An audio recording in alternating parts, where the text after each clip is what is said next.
Prime minister बनाना नहीं बल्कि नरेंद्र मोदी की सियासी जिंदगी को और लंबा करना है। लेकिन जब कुत्ता पागल हो जाता है तो ऐसे ही बोलता है। असदुद्दीन ओवैसी साहब ने कह दिया कि अबू बकर का बेटा मुख्यमंत्री बनेगा, डिप्टी सीएम बनेगा या हिजाब वाली महिला प्रधानमंत्री बनेगी, तो तकलीफ किस बात की है? बताइए, अगर हिजाब वाली महिला प्रधानमंत्री बन जाए तो किसी को क्या तकलीफ है?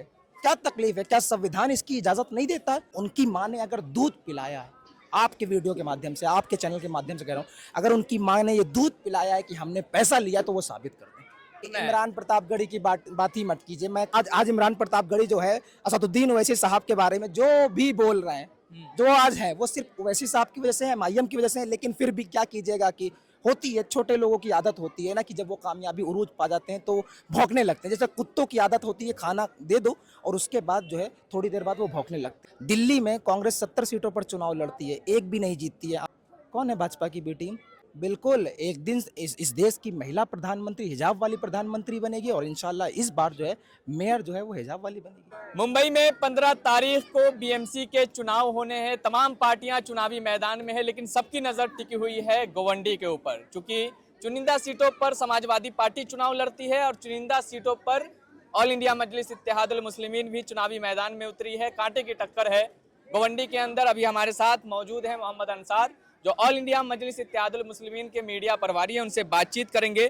तमाम आरोप प्रत्यारोप आप सोशल मीडिया के माध्यम से देख रहे होंगे। सबसे पहले हम आ जाएंगे, इस बार क्या लग रहा है बीएमसी चुनाव में एमआईएम कितनी सीटें लेके जा रही है? शायद पत्रकार महोदय आप ही ने कह दिया कि कांटे की टक्कर है।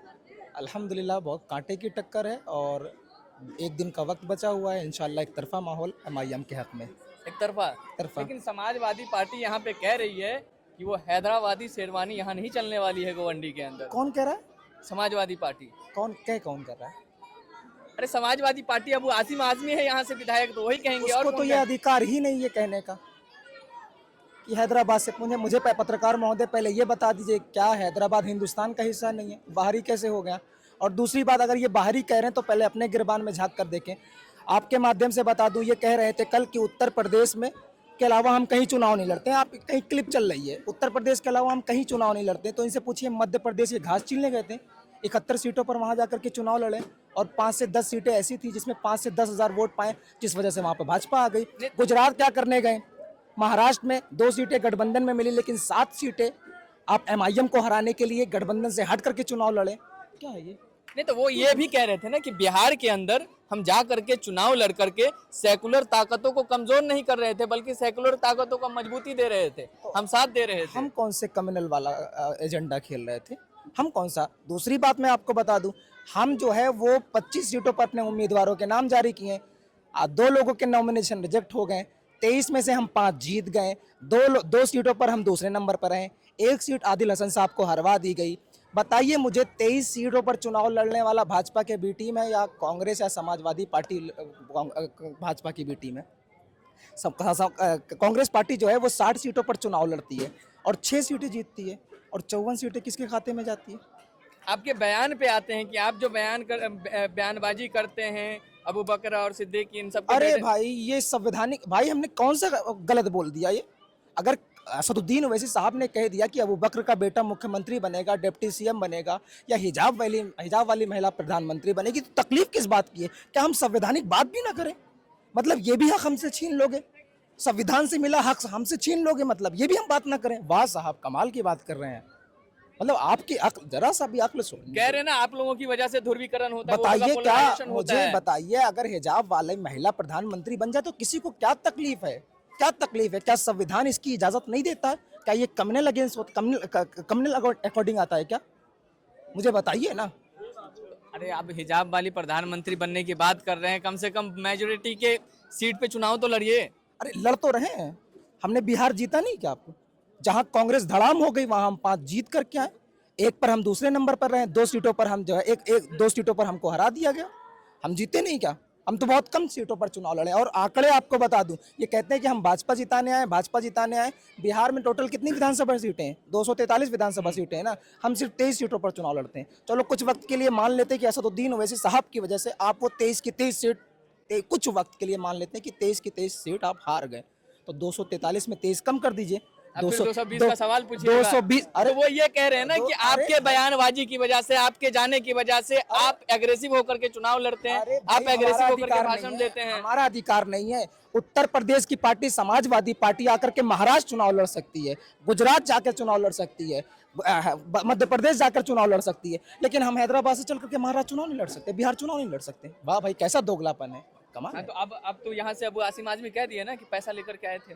और साबित कर देना। कुरान की कसम खाने को कह रहे हैं। कुरान कसम छोड़ दीजिए, वो खैर ये सब नहीं करना चाहिए राजनीति में, लेकिन अगर वो उनकी बात इतनी हक है तो वो कुरान उठाकर इस बात को कह दें। और दूसरी बात, उनकी माँ ने अगर दूध पिलाया है, आपके वीडियो के माध्यम से, आपके चैनल के माध्यम से कह रहा हूँ, अगर उनकी माँ ने ये दूध पिलाया है कि हमने पैसा लिया, तो वो साबित कर दें। खुला चैलेंज कर खुला चैलेंज है। अबू वसीम आजमी चाहे फिर अगर नहीं साबित कर सकते तो राजनीति छोड़ दें राजनीति। झूठ क्यों बोल रहे हैं आप गोवंडी की आवाम से, क्यों बोल रहे हैं? हार का डर सता रहा है क्या? इम्तियाज जलील साहब को भी बोले 32 झाड़ देंगे। अरे साहब छोड़िए, ये जिस आजमगढ़ से रहते हैं उसी आजमगढ़ में एक और शेर रहता है हमारा, उत्तर प्रदेश का, उत्तर प्रदेश के प्रदेश अध्यक्ष जनाब शौकत अली साहब, उसके डर से तो ये मुंबई भाग आए। तो ये महाराष्ट्र में किसे धड़ाम कर सकते अरे हैं? मुंबई में तो अब उनका पैठ बना हुआ है गोवंडी के अंदर, 4 बार क्या से पैठ लगातार होता है? विधायक ये 4 बार से लगातार अरे विधायक बन रहे हैं। पत्रकार महोदय, ये जनता ने ही उन्हें चुना है। अब इन जनता के साथ उन्होंने धोखा कर दिया है। अब जनता आने वाली 15 तारीख को विधानसभा चुनाव में भी तो यही कह रहे थे ना। सुन तो लीजिए, वही तो बता रहा हूँ। एक 4 बार की विधायक को अतीक अहमद ने 40,000 वोट लाए, सांसें नहीं आ रही थी अतीक अहमद की, माफ कीजिएगा, अबू वसीम आजमी की सांसें थम गई थी। 40,000 वोट पाए अतीक साहब, हमने पानी पिला दिया उनको। अब कह दीजिए पानी पी करके आराम कीजिए, उम्र बहुत हो चुकी है, आराम कीजिए, ज्यादा बेहतर है। तो क्या जिस तरीके से वारिस पठान ने बयानबाजी की कि जब न्यूयॉर्क का मुसलमान मेयर बन सकता है तो मुंबई के अंदर कोई कलमा पढ़ने वाली महिला या हिजाबी महिला मेयर क्यों नहीं बन सकती है? बिल्कुल बन सकती है, इंशाल्लाह बनेगी भी। गोवंडी की आवाम, मुंबई की आवाम कैसे बनेगी? अरे भाई, जब कारपोरेटर चुन करके आएंगे बनेगी, बिल्कुल बनेगी, बिल्कुल बनेगी। उतनी तादाद में आप चुनाव नहीं लड़ रहे, उतने तादाद में आप टिकट नहीं दिए, कैसे बनेगी? अरे भाई मुझे ये बताइए आप जो है, इसी यहीं की बात कर लेता हूँ। महाराष्ट्र में एकनाथ शिंदे के पास 30 विधायक थे, वो जाकर के भाजपा की गोद में डाल देते हैं, मुख्यमंत्री बन सकते हैं। ज्योतिरादित्य सिंधिया जो है कांग्रेस के 30 विधायक तोड़ करके जो है भाजपा में जाते हैं, वो मंत्री बन जाते हैं। ऐसे तमाम लोग हैं जो गठबंधन की कुछ सीटें ले जाते हैं। जैसे हमारे उत्तर प्रदेश में राजभर है, 4 सीटें लेकर के जाते हैं, मंत्री बन जाते हैं। तो हम भी, हमारे पास भी नगर सेवक हो गए, हम लेकर के जाएंगे। इमरान और प्रतापगढ़ी पूछ रहे हैं कि ऐसी बयानबाजी मोदी जी की सियासी जिंदगी को मजबूत भाई, करना है। इमरान प्रतापगढ़ी की बात ही मत कीजिए, मैं कहिए तो आपको सुना दूं। क्या सुनाइएगा? सुनिए, सुना दिया, आपके माध्यम से सुना देता हूँ। कोई उनका शेर पढ़ेंगे क्या? अरे सुना देता हूँ, कोई शेर पढ़ेंगे? नहीं, मैं उनको सुना देता हूँ, जिनके नाम से उनको मकबूलियत मिली थी वो मैं आपको सुना देता हूँ। जरा देखते हैं जो आज इमरान प्रतापगढ़ी जो है असदुद्दीन ओवैसी साहब के बारे में जो भी बोल रहे हैं, जो आज है, वो सिर्फ ओवैसी साहब की वजह से है, एमआईएम की वजह से है। लेकिन फिर भी क्या कीजिएगा कि होती है, छोटे लोगों की आदत होती है ना, कि जब वो कामयाबी उरूज पा जाते हैं तो भौंकने लगते हैं। जैसे कुत्तों की आदत होती है, खाना दे दो और उसके बाद जो है थोड़ी देर बाद वो भौंकने लगते हैं। ये कुत्ते की मिसाल दिया मैंने, इमरान प्रतापगढ़ी की नहीं दिया। फिलहाल आप सुन लीजिए। सुना क्या रहे हैं? बोला क्यों नहीं, दो तीन ने बोला, सुन लीजिए फिर सवाल। वही हक बात बोली जो शेरो शायरी करते थे उस समय बोले हैं वो हमारे कोई पॉलिटिकल क्या पार्टी बोला, ने बोला। बहुत से और एमपी भी आप सुना रहे हैं, उसी हम समझ रहे हैं। संसद में बैठे थे, मगर बोला तो बस मतलब इमरान प्रतापगढ़ी से मेरे चैनल पे स्ट्राइक भिजवाइएगा। अरे नहीं भाई, अगर भिजवाइएगा? नहीं, क्यों भेजेगा? अगर भेजना है तो भेज देगा। डरता होगा तो भेज देगा, डरता होगा तो भेज देगा। इमरान प्रतापगढ़ी कह रहा है कि वही बोला, 2-4 ने क्यों नहीं बोला। कांग्रेस वाले से पूछ लो, तुम क्यों नहीं बोले? अपने वालों से नहीं पूछोगे। हाँ, ये बात मान रहा है इमरान प्रतापगढ़ी कि बोला तो बोला, असदुद्दीन ओवैसी ने बोला। सीधी सी बात है, हर मुद्दों पर असदुद्दीन ओवैसी बोलता है, तो ये गोवंडी की आवाम, मुंबई की आवाम जो हर मुद्दों पर बोलता है, उसे चुनेगी या इन गूंगों को चुनेगी? समाजवादी पार्टी के कैंडिडेट हैं, इसी वार्ड से कैंडिडेट हैं, वो कह रहे हैं कि मोदी जी का झोला उठा गुजरात से और असदुद्दीन ओवैसी का झोला उठा हैदराबाद से। दोनों का जो सियासी रूज है वो 2014 से सफर शुरू होता है। दोनों एक है। मैं किसी को नहीं कह रहा हूँ, लेकिन जब कुत्ता पागल हो जाता है तो ऐसे ही बोलता है। अब किसी को नहीं कह रहे तो क्या किसको? मैं कुत्ते की बात कर रहा हूँ। कुत्ता अगर पागल हो जाता है तो ऐसे ही भौंकने लगता है। मैं कुत्ते की बात कर रहा हूँ। मैं आपके सवाल का जवाब ही नहीं दे रहा हूँ। सवाल तो लोग पूछ ही रहे हैं ना कि 14 से पहले कहाँ असदुद्दीन ओवैसी इधर उधर जाके चुनाव लड़ते थे। अच्छा 14 क्या उनका कोई भाई, सियासी मैं वजूद आपको नहीं बता था? दूं 14 से पहले क्या हुआ, 14 के बाद क्या हुआ। जो कांग्रेस वाले और समाजवादी पार्टी के लोग कह रहे हैं कि 14 के बाद क्या हुआ, तो आपके माध्यम से कह दूं 14 के बाद 11 मुख्यमंत्री कांग्रेस के रह चुके, 11 मुख्यमंत्री भाजपा में शामिल हो गए।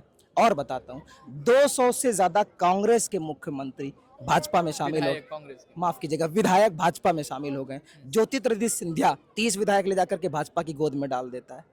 कौन है भाजपा की बी टीम? कौन है साहब? दिल्ली में कांग्रेस 70 सीटों पर चुनाव लड़ती है, एक भी नहीं जीतती है। आम आदमी पार्टी को बेचारा उसको हरा देते हैं। केजरीवाल की खांसी भी खत्म हो गई, अब तो उसको हराने का आप भी काम 2 सीट पे लड़े थे चुनाव तो वहाँ। दो मान लेते हैं, 2 सीटों पर हमने चुनाव लड़ा, मान लेते हैं कि 2 सीटें आप हमारी वजह से हार गए, 35 सीटों पर बहुमत है, जीत लेते हैं आप 68 सीटें। किसने रोका था? रोका किसने था?